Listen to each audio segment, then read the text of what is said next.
Welcome back to Prep Huddle Live on StrivSports.com, part of our state wrestling preview show. Omaha awaits for all of these wrestlers and all these competitors. And we've got Rob Sanders of AnyWrestle.com joining us again on the Truck Center Company's hotline. Rob, it is all coming down to these next 3 days in Omaha for the individual championships, dual championships, of course, next weekend in Kearney, but still a big weekend and the culmination of a lot of hard work for all these guys.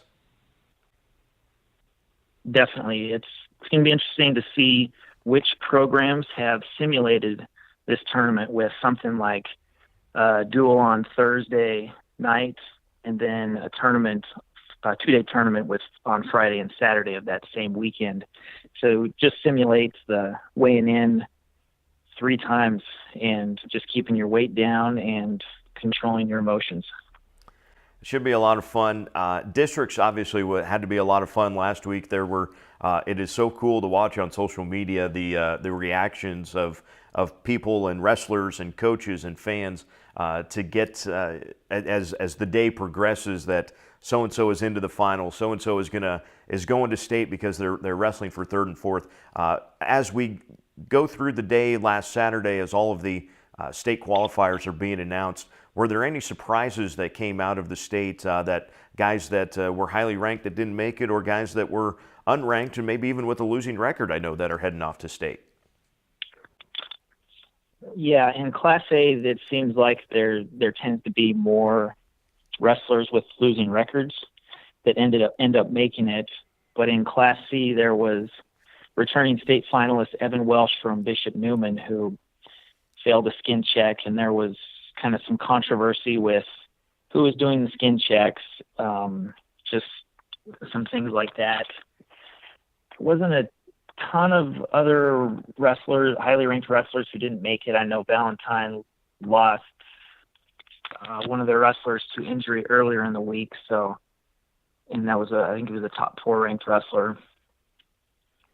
But for the most part, kind of went as planned. There was some drama in Class D at 2 different district tournaments with a wrestler getting accused of biting, but then he got back in, and so he's wrestling at the state tournament. And then another instance where a wrestler lost a match and then shoved his opponent, and then I believe it was a coach that ran out on the mat and shoved the official who tried to separate the wrestlers.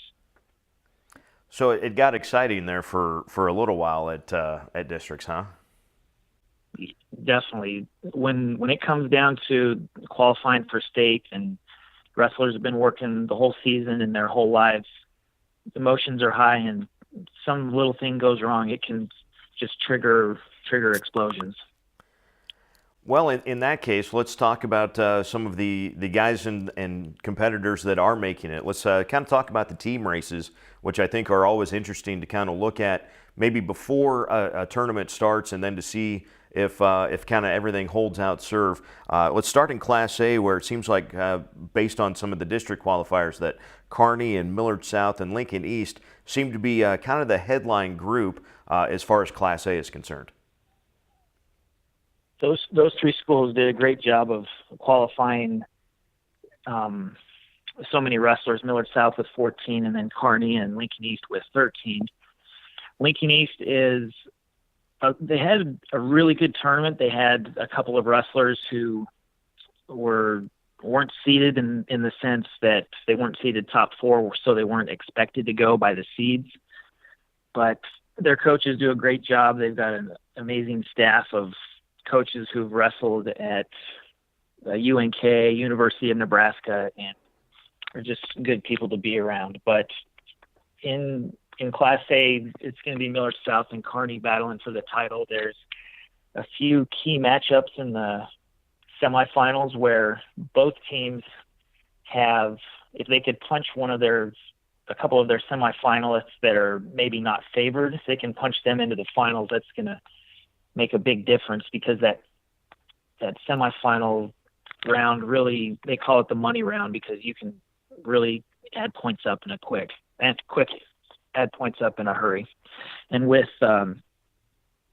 and then if you get a couple of wrestlers wrestling in the blood round that get punched through, then it can really just get the momentum going for each team. Then we take a look at Class B. Scott has obviously had a tremendous program over the number of years. Gretna and Scotts Bluff could be up there battling as well.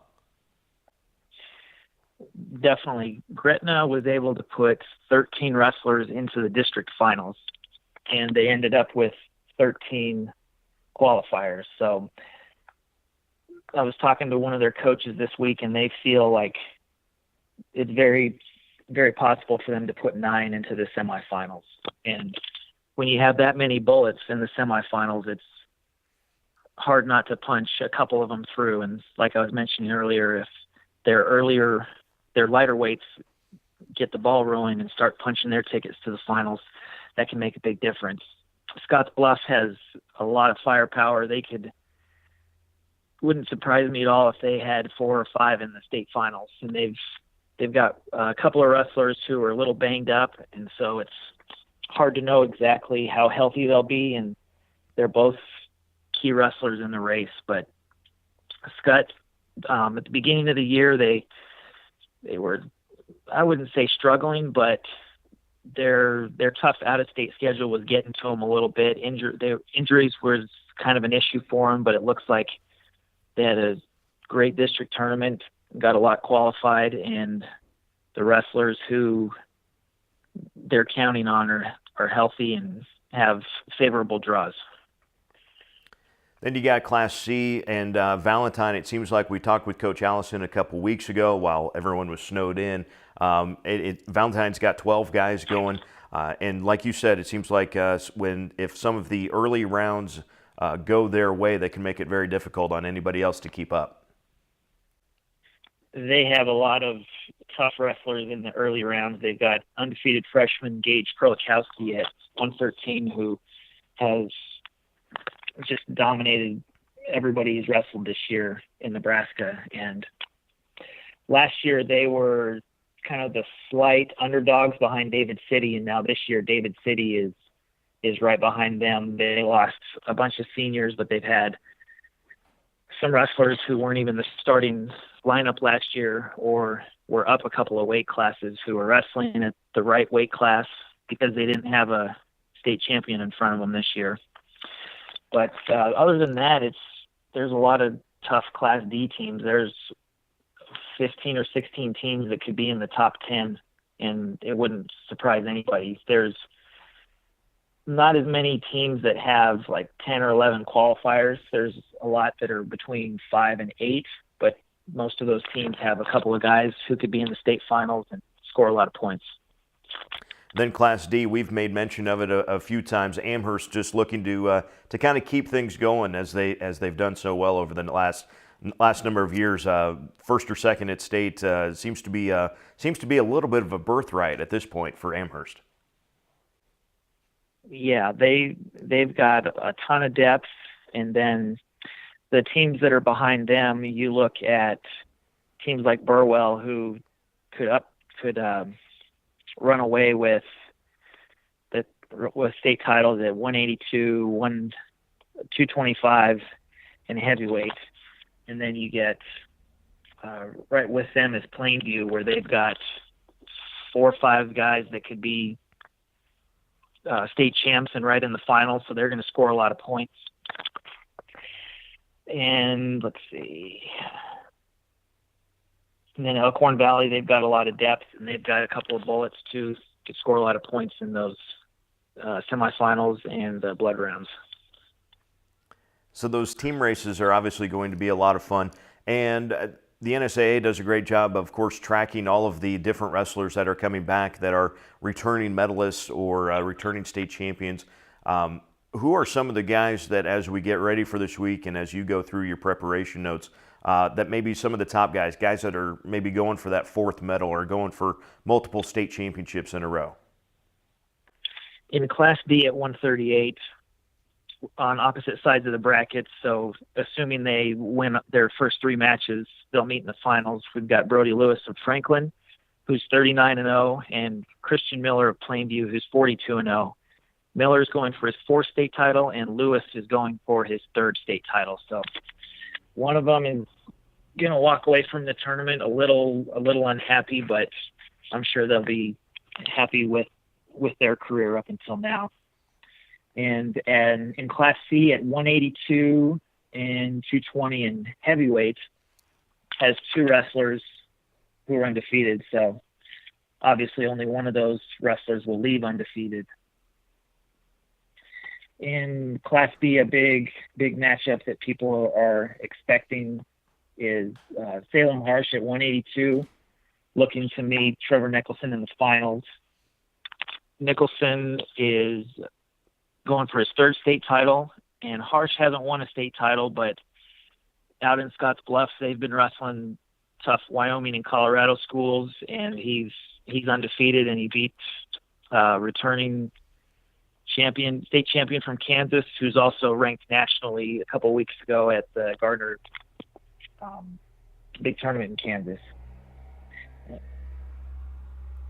So also as we get to Omaha, we get to the CenturyLink Center, big atmosphere, big arena, lots of mats, tons of people. For you and your perspective, what is the best part of the state tournament, the state environment?